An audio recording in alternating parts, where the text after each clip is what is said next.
Welcome to the Maritime Museum. My name is Clive Cortis, an executive within Heritage Malta, which is the government agency that runs museum and sites on the island. Here we are in Birgu, or else Vittoriosa. It's one of the three cities just on the other side of Valletta, and we are here at the Maritime Museum.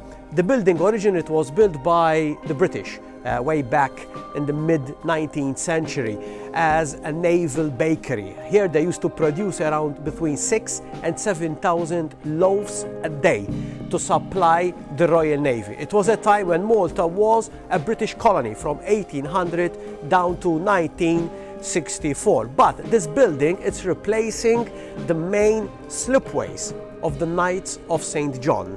The Knights ruled over Malta for more than 268 years, mainly from 1530 down to 1798, and Birgu was the first city where the Knights settled way back in 1530. The Maritime Museum, it's open for the public. We have a collection of 7,000 years of maritime history, being Malta is exactly at the heart of the Mediterranean. It's an archipelago of islands, 90 kilometers away from Sicily, 270 kilometers away from North Africa. So literally we are surrounded with the Mediterranean Sea. We're here exactly on the terrace of the Maritime Museum, overlooking one of the inlets of the Grand Harbour of Malta. These inlets are all natural. The result was that close to 14 different cultures ruled over the island from 7,000 years before Christ up to the British time, up to 1964. Here at the Maritime Museum, we succeeded to create something new. Literally, it's called Taste History. And what we're doing here literally are meals, lunches or dinners with menus from the 17th and 18th century. We shall be walking towards the hall where all these events are held, and we shall be having a brief introduction about taste history.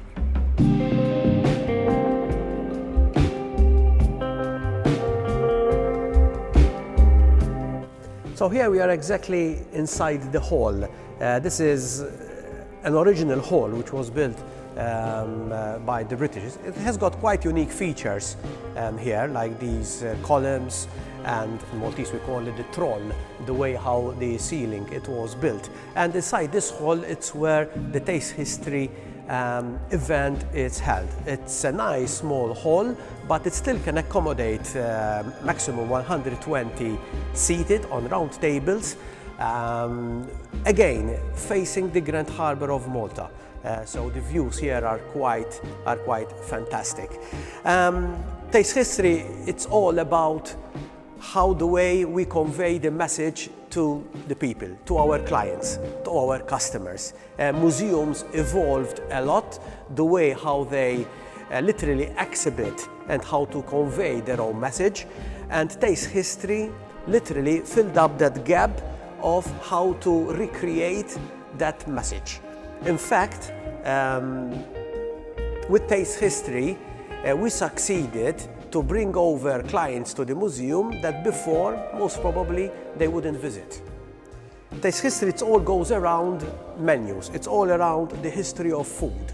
Here we're talking a time when Malta was ruled by the Knights of St. John. The Knights, it's a military order. They had their own, what we call today, navy. It was quite a strong navy. In fact, they held various popes to reconquer land. They had various popes in various sea battles, like the one of Lepanto in 1571, fighting always against the main enemy, the Turks of the Ottoman Empire. But it was the same time when a lot of Maltese had quite an interesting job. It was called corsairs. So just to explain in simple words, legalized pirates, yeah, in inverted commas. So literally a person will get the license to be a corsair from the Grand Master. If you get the license, your main enemy is one, the Turks of the Ottoman Empire. So with the crew and the galley, you just sail off from Malta and you just follow the merchant Turkish fleet. You just capture the whole thing, return back to Valletta, and you start selling. obviously have to give a share to the Knights of St. John, to the Grand Master himself. And when they started to import, for example, coffee beans, just imagine opening a bag, seeing these brown beans. What are going to do with these? The slaves, which were Turkish, Muslims coming from North Africa, we told us what we have to do. The result was that in about 100 years, we had close to 70 coffee shops already, even more, around the Grand Harbour of Malta. In fact, we have evidence documented of coffee in Malta already in the late 16th century. What used to happen was, well, today very easy. So they just sail off outside, literally Egypt, where it was a hub to export spices coming from the Far East. They used to sail off from Egypt towards Istanbul, and the corsairs will just wait for them. Just follow them, capture everything, come to Valletta, and you start selling. In fact, here in Malta, in the beginning of the 17th century, we already had spices. We already had coffee. It was just to put you in the picture, Malta, it's not at the heart of the nobility. It wasn't in the heart of the various kings of the Catholic world, but at the edge of Europe, 90 kilometers away from Sicily.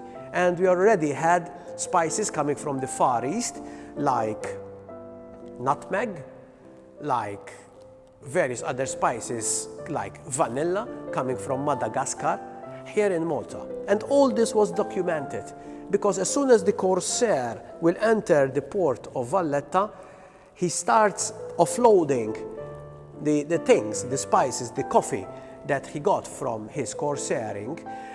There will be the secretary of the Grand Master, and he will write exactly what he imported.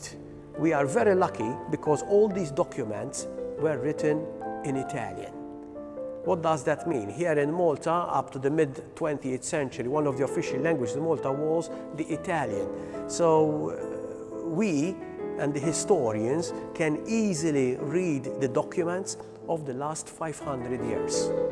And the senior curator of the Maritime Museum, Mr. Liam Gauci, that's what he did. Literally, he went through the documents of the 16th, 17th and 18th century, and all the references of food being imported in Malta was recreated in various menus. We really wanted to change the way how we convey the message to our customers, to our clients. So we recreated the menus that the Grand Masters offered to their foreign ambassadors and for all the foreign dignitaries visiting Valletta on a table. Why? Because in the 17th century, 18th century, if you could afford to buy spices, it means that you are of the high society. And that's what we're doing now. The menus that are offered here varies a lot. So from meat to fish to simple soups, but all are documented. So literally what it's offered here, it's because it was eaten in the 17th century. We know, for example, that here in Malta they used to produce their own pecorino. So that's what we're doing here. We started talking again to the farmers, and they are recreating the Maltese pecorino. As an antipasto, usually we serve some cheeses, some soft local cheese, which is called the jbena, ship biscuits, which are all produced literally here by our chefs, and a very interesting one is the salami. We are recreating a 17th century salami. This salami was produced by a butcher, which was always supplied to the same captain of a galley. One day, this captain returned back from his trip, and he decided not to pay the butcher. The butcher went to court, and he presented the bill of all the ingredients that the butcher bought to make the salami.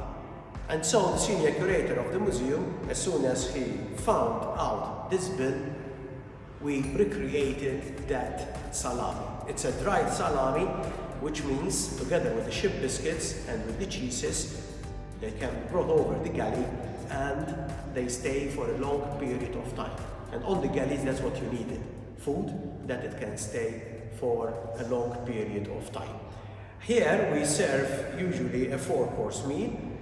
We start off with an antipasto, and then a starter, the main course, and as well a historical dessert.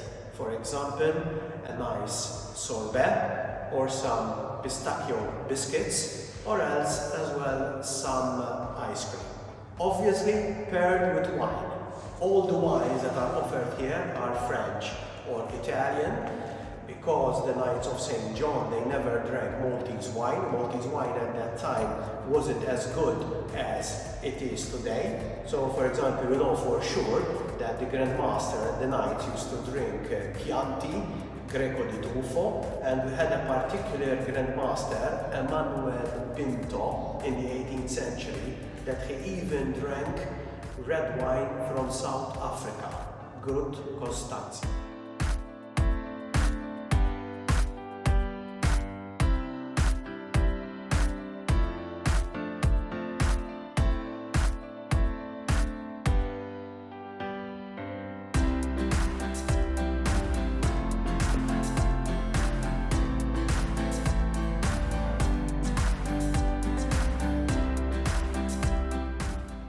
Taste History is a unique experience that has been very well received by foreigners and locals alike.